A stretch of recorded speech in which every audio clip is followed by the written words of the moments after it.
Meus amigos, boa noite. Nós vamos então dar início à nossa atividade e hoje, com muita alegria, nós estamos recebendo o nosso amigo Orlando Ribeiro. Ele é trabalhador do Centro Espírita Humberto de Campos, uma casa que também divulga a doutrina espírita e que também tem o braço da assistência social, do serviço a crianças e famílias. Então trata-se de uma casa de muito serviço, de muito labor aqui na nossa cidade. O Orlando tem proferido palestras aqui em Votuporanga e nas cidades vizinhas na nossa região, divulgando a nossa abençoada doutrina. E nesta noite nós vamos contar com ele para a mensagem, para nosso estudo e nossa reflexão. Então convido a todos ao momento da prece em conjunto, a fim de que possamos nos unir à vida espiritual. Senhor e Mestre Jesus,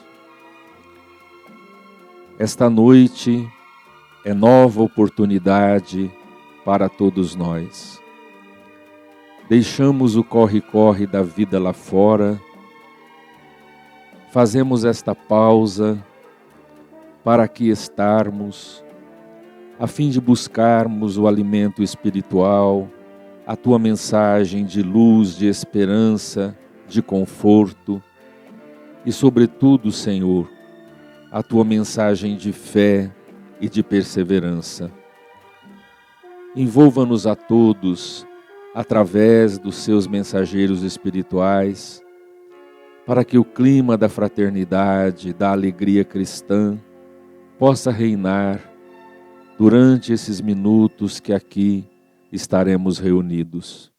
Rogamos aos amigos espirituais o envolvimento ao orador da noite e que a mensagem que ele irá nos apresentar seja para nós o pão da alma que nós tanto necessitamos. Que a mensagem não alcance somente os nossos ouvidos, mas também o nosso coração, levando-nos aos sentimentos bons e de fraternidade. Assim, Senhor, sob a bênção da Sua paz, envolvidos por esses amigos do bem, nós damos início à palestra da noite. Sê conosco, agora e sempre. Que assim seja. Então vamos ouvir o nosso amigo.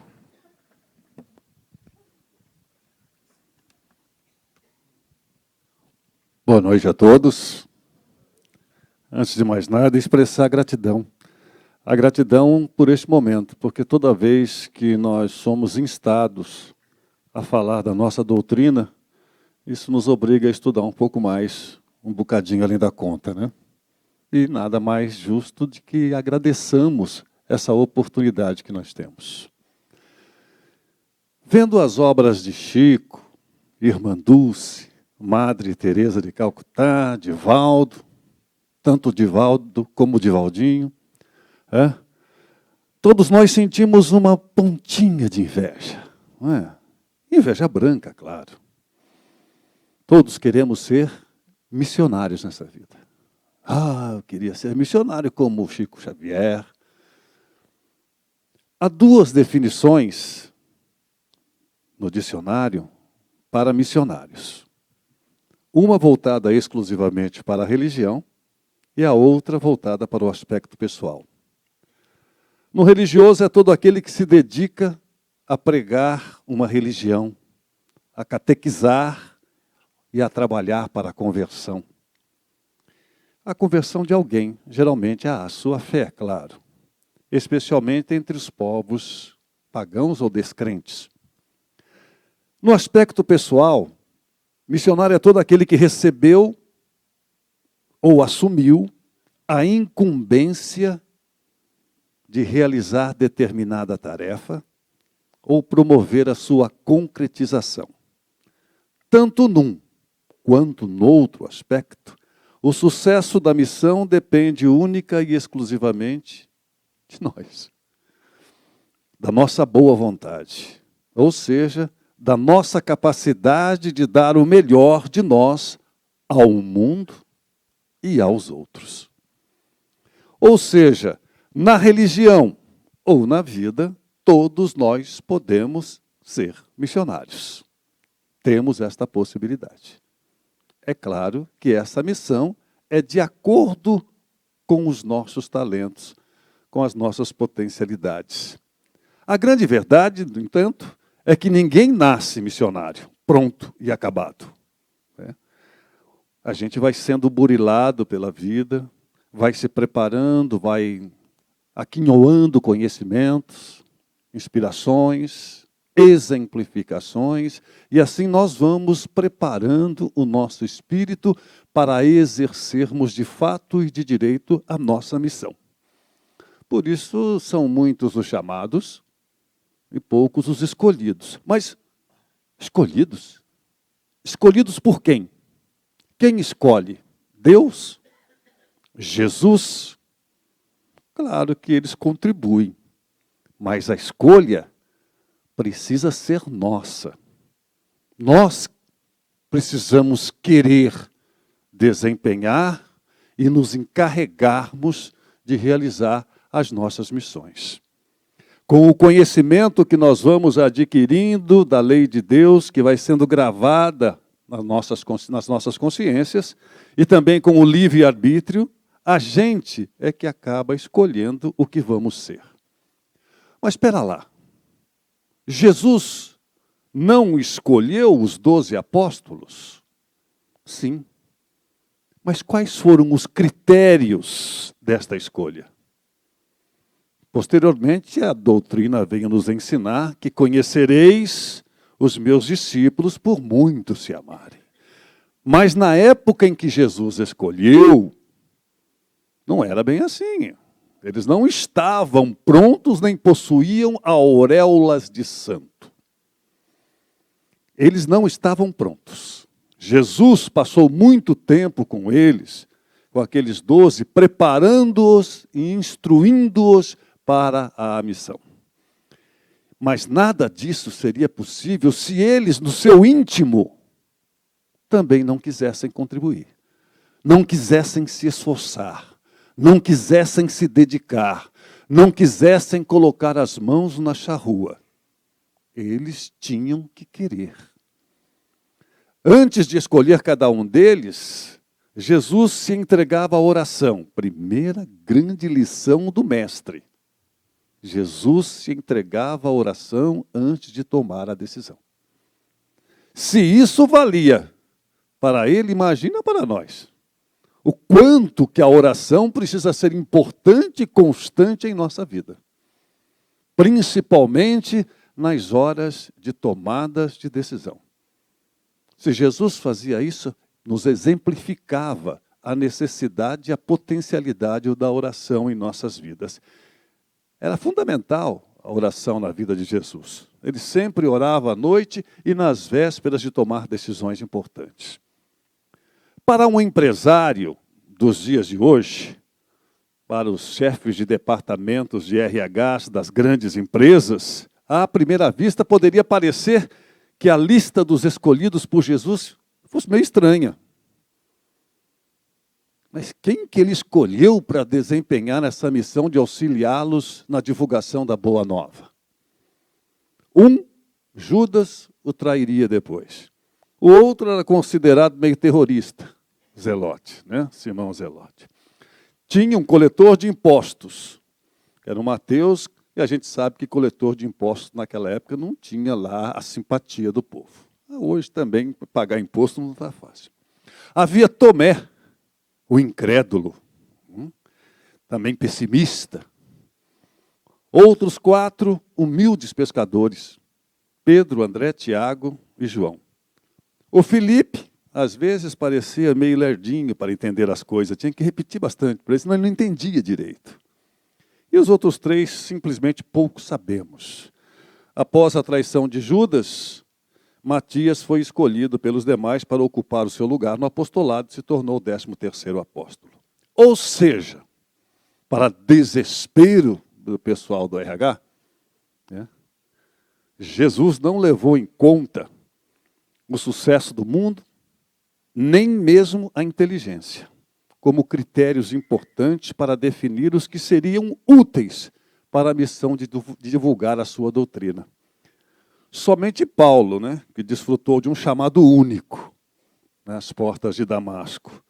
Mas ele não acompanhou diretamente o Cristo durante o seu ministério. Ele veio bem depois da época da escolha dos demais apóstolos, como a gente pode conhecer no livro Paulo e Estevão. Quando crianças, quais são os nossos planos? O que nós pensamos para o futuro? O que nós queremos ser quando crianças? Na maioria das vezes, somos inspirados nos modelos que temos. Os super-heróis da TV, os nossos pais, os nossos professores. Quase sempre, quando criança, o nosso desejo é o quê? Salvar o mundo, realizar grandes façanhas. Aí o tempo vai passando, a gente vai crescendo, os nossos planos mudam, começam a ser mais concretos, não tão utópicos como os infantis. E nós descobrimos então que, na verdade, nós não temos aqueles superpoderes dos heróis, mas nós temos talentos. Talentos que é necessário que nós nos pretendamos a desenvolvê-los.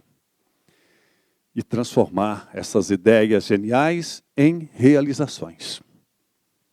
Mas aí nós entramos no caso, e a missão?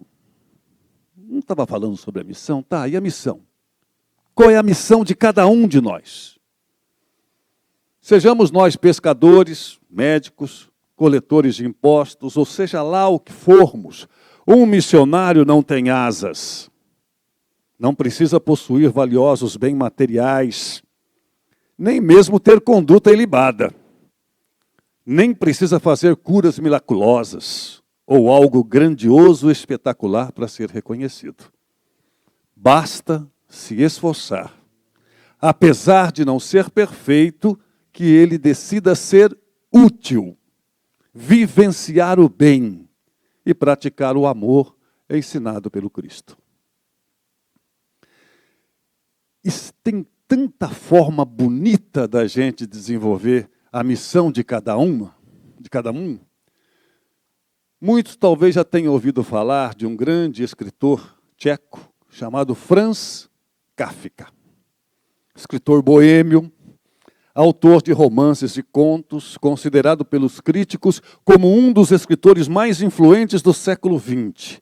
Ele ficou muito conhecido por um livro chamado Metamorfose, em que ele contava a história de um caixeiro viajante, o Gregor Samsa, que num dia para o outro se viu transformado em um inseto monstruoso. Ele, de um momento para outro, quem conhece a história, ele virou um inseto. Esse livro virou até filme, sucesso enorme de bilheteria. Só que há um livro adorável, intitulado Kafka e a Boneca Viajante. Esse livro é de autoria de Jordi Sierra e Fabra, que se baseou numa história que lhe foi contada por uma amiga de Kafka, a Dora Diman, e ele relata, e fantasia um pouco, claro, como todo o livro, um episódio muito pouco conhecido da vida desse escritor boêmio, do Kafka. O enredo do livro é mais ou menos assim.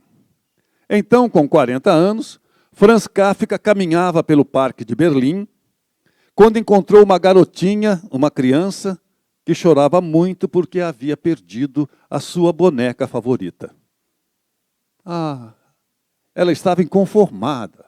Ela havia perdido a boneca dela. Ela e Kafka, então, decidiram procurar a boneca por todos os recantos do parque, mas sem sucesso. Até que, inteligente, para acalmar a garotinha, ele inventou que, na verdade, a boneca não estava perdida, mas sim havia saído para viajar. Viajar pelo mundo. Mas que a garotinha não se preocupasse, porque ele era um carteiro de boneca. E ele tinha em seu poder uma carta que a boneca havia escrito para ela. E que no dia seguinte ele a levaria. A criança serenou, foi embora para casa. Durante a noite ele escreveu, então, a primeira de uma série de cartas que durante 3 semanas seguidas ele entregaria pontualmente à menina, onde a boneca narrava suas aventuras por todos os cantos do mundo, visitando vários países. Na primeira carta escrita pela boneca, ele dizia à menina, por favor, não chore. Decidi fazer uma viagem para conhecer o mundo e vou sempre escrever para você contando tudo.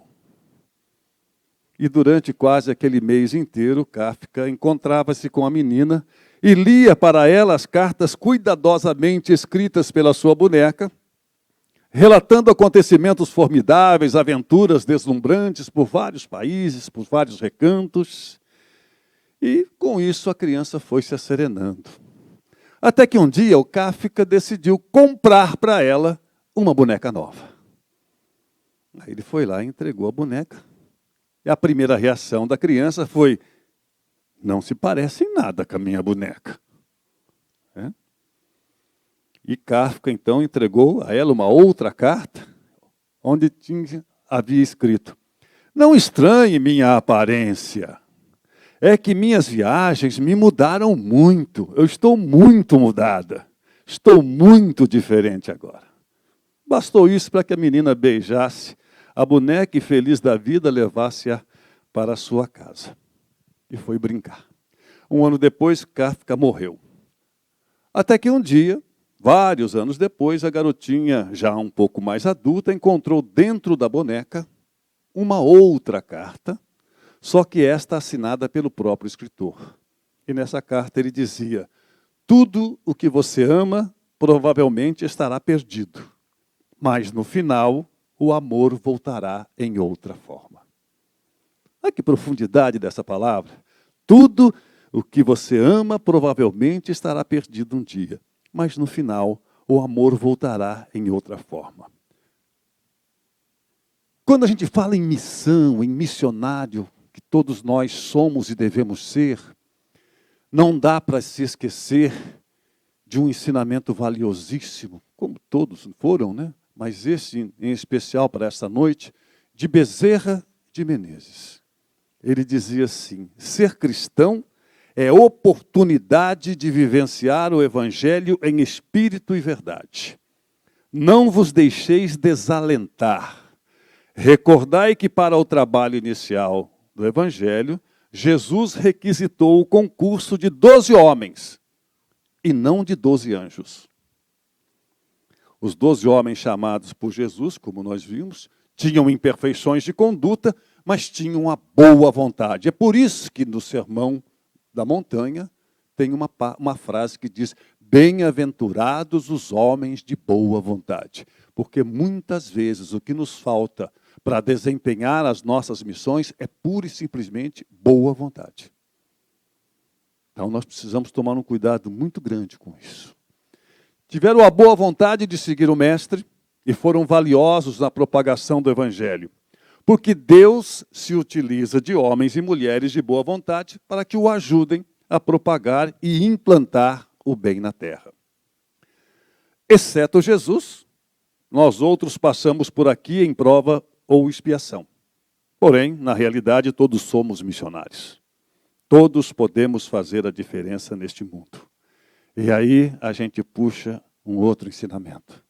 Divaldo Pereira Franco. Divaldo diz assim, quem não puder doar uma estrela, doe a luz de um vagalume. Quem não puder doar um jardim, ofereça uma flor. Quem não puder brindar a vida, enseje um aperto de mão. Quem não dispuser de um rio para saciar a sede de uma aldeia, oferte um copo d'água a alguém. Porque ninguém é destituído de valor que não possa amar, nem é tão pobre que não possa alguma coisa doar. Divaldo nos ensina. A missão até em escrever uma carta fingindo ser boneca. Pensemos nisso. Deus nos criou para ser felizes, para sermos felizes e alegres. Pois somente quem é alegre consegue cumprir suas missões. Sem alegria, não caminhamos, não trabalhamos e não produzimos. Por isso, não nos deixemos contaminar pela tristeza, pela melancolia. Ao ligarmos a televisão, cuidado com os programas negativos. Ao ouvirmos as músicas, cuidado com aquelas canções que não despertam em nós valores e reflexões. Uma pessoa sem alegria é uma criatura amarga, geralmente desiludida, que critica tudo e todos, para quem nada está bom e nada serve. Esse tipo de gente não ajuda a construir e não melhora o mundo. Sua tristeza é desmotivadora. O alegre, ao contrário, aproveita tudo o que a vida dá e deixa ainda mais própria e bonita. É aquele que faz do limão uma limonada. Aí a gente se recorda de uma historinha que muitos já devem ter ouvido, que numa pequena cidade nós tínhamos duas personalidades completamente distintas. Tinha um homem mau, rude, mal educado, um bronco. Mas também tinha o bondoso, paciente, sereno e calmo, que sempre tinha uma palavra de fé, de esperança, de amor, para dizer para os outros, ao contrário daquele primeiro. E aí na cidade surgiu uma aposta, que se o ruim, entre aspas, morresse primeiro, o que é que o bom falaria? Qual seria a atitude do bom? E deu, realmente, isso se sucedeu. O maldoso morreu. E o velório veio gente até das cidades da região, a querer saber, porque a fama, né, daquela história já tinha percorrido. Todo mundo querendo saber o que o bom falaria na cabeceira do caixão do mal. Era um homem violento, rude, mal educado, grosseiro, até um pouco mau caráter. Ou seja, destituído praticamente de qualidades. E aí, o bom entrou, todo mundo olhou para ele olhou para o defunto, respirou fundo e falou, mas ele assoviava tão bem, encontrou uma qualidade. Porque todos nós temos uma... Ninguém é um poço de virtudes. E por mais infame que nós sejamos, nós temos qualidades. E fazermos desta qualidade um trampolim para as nossas realizações. Com alegria, com perseverança, com otimismo. Só são alegres os grandes e bons de coração. E a alegria só se completa quando Deus mora no nosso coração. Esta é a nossa missão. O desafio mais bonito. Ter a certeza de que Deus nunca desiste de nós e que estará sempre conosco em tudo e em todos os dias. Joana de Ângeles fala sobre algumas pessoas que se tornaram missionárias no sentido de grandes feitos. Ela diz, mulheres e homens valorosos, que possuíam limitações e impedimentos quase superlativos, demonstraram a grandeza de que eram portadores, transformando sua existência sofrida em um hino de alegria, tornando-se missionários do amor e da ciência, da tecnologia, da arte, da fé religiosa, estimulando o progresso e trabalhando em seu benefício. E aí ela enumera algumas dessas personalidades para nos mostrar que para ser um grande missionário, não precisamos ter muito mais do que as ferramentas que Deus nos deu. Deus nos deu as ferramentas necessárias. Resta a nós aprender a utilizá-las. Primeiro que ela fala, Louis Braille. Padecendo de cegueira, transformou os seus limites em bênçãos para os companheiros privados de visão, criando o alfabeto para o tato de resultados surpreendentes, que até hoje lhe guarda o nome, que é o alfabeto Braille para os deficientes visuais.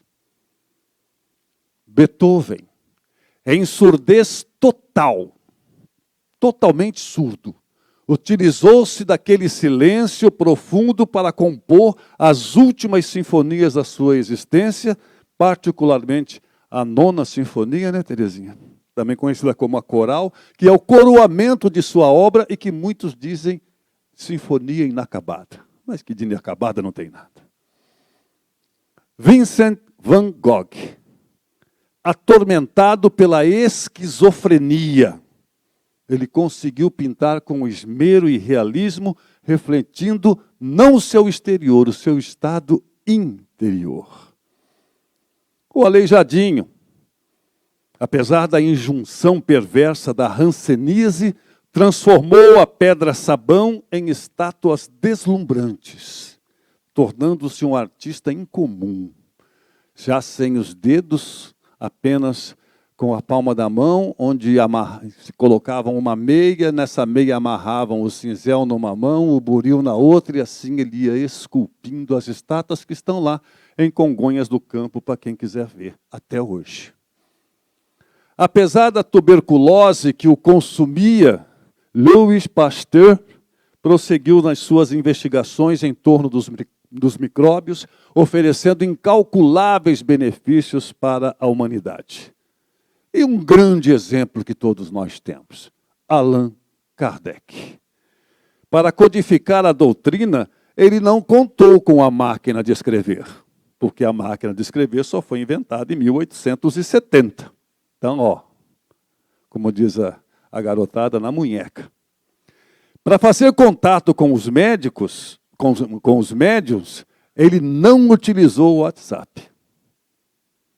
Nem o telefone, que o telefone foi inventado em 1876.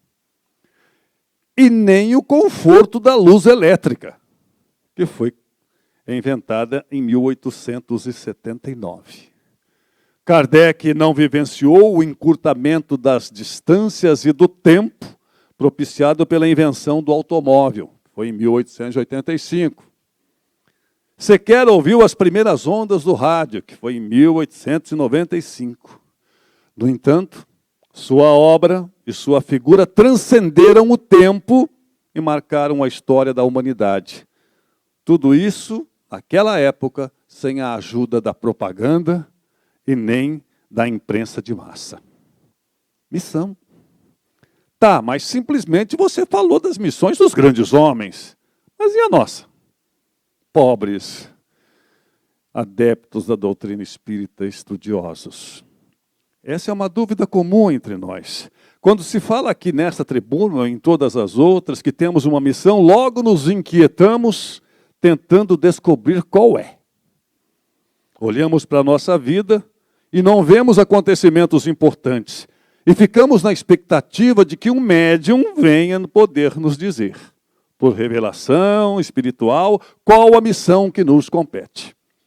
Na verdade, isso geralmente não acontece, não. Vocês ouviram falar de Angèle Gonchen Boachafiu? Nome bonito, né? Angèle Gonchen Boachafiu. Ela nasceu em Üsküp, então capital do vilayete de Kosovo, subdivisão do Império Otomano. Hoje é Skopje, capital da Macedônia do Norte. Pois bem, a Angèle, após ser ordenada freira, tornou-se uma professora de um colégio católico para meninas, onde trabalhou por 20 anos exercendo a sua função de mestre, mas certamente esperando algo mais de si mesma. Um dia, durante uma viagem de trem, ela viu um pobre homem caído, que não conseguia se mover. Esse homem chamava com a mão. Quando ela se aproximou do homem, ela apenas pôde ouvi-lo dizer: tenho sede. A única coisa que ele falou para ela: tenho sede. Ela então lhe deu de beber. Quando ela voltou para o convento, reparou que no convento havia uma estátua do Mestre Jesus de Nazaré, na cruz. E abaixo da estátua estava escrita: tenho sede. Foi aí que ela descobriu que há 2000 anos aquele homem tinha sede e lhe pedia auxílio através dos necessitados de toda a ordem. Por intermédio desses necessitados. E a freira, então, se tornou madre e trocou seu nome para Madre Teresa, e aí descobriu qual seria a sua missão em Calcutá. Claro que nós não temos missões nesse grau aí de Madre Teresa, Gandhi, Kardec, Chico Xavier e tantos outros, mas todos nós possuímos missões bastante dignas. De menor expressão, sim, mas dignas e próprias para a sociedade como um todo. Na resposta dada a Kardec na questão 132 do Livro dos Espíritos, qual o objetivo da encarnação dos espíritos? E os espíritos foram claros. Deus lhes impõe a encarnação com o fim de fazê-los chegar à perfeição. Para uns é expiação, para outros é missão. No segundo livro de André Luiz, Os Mensageiros, há um capítulo reservado às experiências de espíritos que não completaram sua missão devidamente. Médiuns, palestrantes, tarefeiros, mas aqueles também cuja missão era auxiliar o reerguimento de um filho, de um irmão, ou de pessoas mais próximas. A maioria deles possuía também resgates a serem feitos devido a débitos contraídos no passado, ou seja, a encarnação tinha um duplo sentido, missão e expiação ao mesmo tempo. Mas quero chamar a atenção para a primeira frase da resposta. Deus lhes impõe a encarnação com o fim de fazê-los chegar à perfeição. Nosso objetivo, como seres encarnados, é a busca da perfeição. Sendo assim, tudo o que façamos que concorra para atingir esse objetivo, representa para nós uma missão. Lembram-se de Lívia, a mulher do senador Públio Lentulus, relatada no livro Há 2000 anos? Ela não realizou grandes obras. Não se envolveu com a política. Foi simplesmente a mulher do senador. Mas objetivava, na verdade, resgatar o espírito embrutecido do seu marido para Jesus. Trazê-lo para Jesus. Esta foi a sua missão. E conseguiu. Era um espírito altamente evoluído. E por sua dedicação, por dedicação de Lívia, em quem se tornou Públio Lentulus? Em Emmanuel. Isso dispensa maiores comentários por ela ter realizado essa missão. Então, querem saber mais sobre missão individual, sobre a sua missão, sobre a nossa missão? Não dá para contar aqui, mas leiam o livro 50 anos depois, a história de Célia, que negou-se a si mesma, viveu como pobre, embora filha de nobres, com identidade trocada em favor de sua mãe. Se dedicou à sua mãe.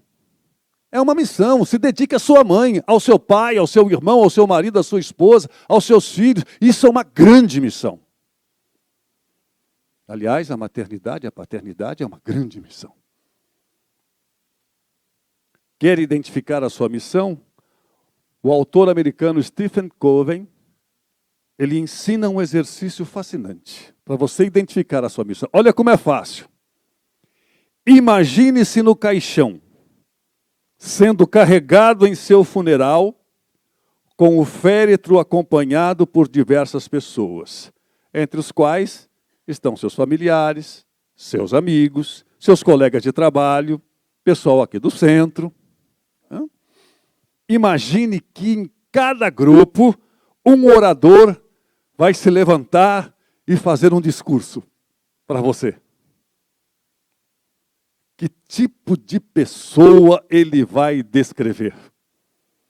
Que tipo de pessoa que você gostaria que ele descrevesse? Quais as contribuições e conquistas você gostaria de ver recordadas por aqueles oradores nos seus diferentes grupos? Olhe agora para cada pessoa que está à sua volta. Qual papel você gostaria de ter desempenhado na vida delas? Olha, que tipo de papel você teria feito na vida dessa pessoa? Basicamente, as respostas que você obtiver serão a autêntica descrição da sua missão. Então, a gente agradece o carinho de todos vocês, a atenção, né? E vamos torcer para que cada um de nós consiga descobrir a nossa missão enquanto ainda estamos a caminho. Boa noite a todos, muita paz, muita luz. Meus amigos, dando continuidade às tarefas da noite, o André Carvalho, o Mantovani e o nosso Francisco para a evangelização infanto-juvenil. Nós iremos nos prepararmos, enquanto a temática da noite, abordada com maestria, com singeleza, ela possa calar profundamente em nossas almas, abrindo os horizontes ao entendimento de cada tópico, de cada temática, de cada avaliação que pessoalmente nós façamos. O grupo de trabalhadores, a equipe de médiuns, apostos para o trabalho, na coordenação dos nossos amigos, a fim de que nós nos preparemos daqui a alguns instantes para os passes. Nós vamos ouvindo as canções e metabolizando todo o estudo da noite. É um preparo para nós próprios descobrir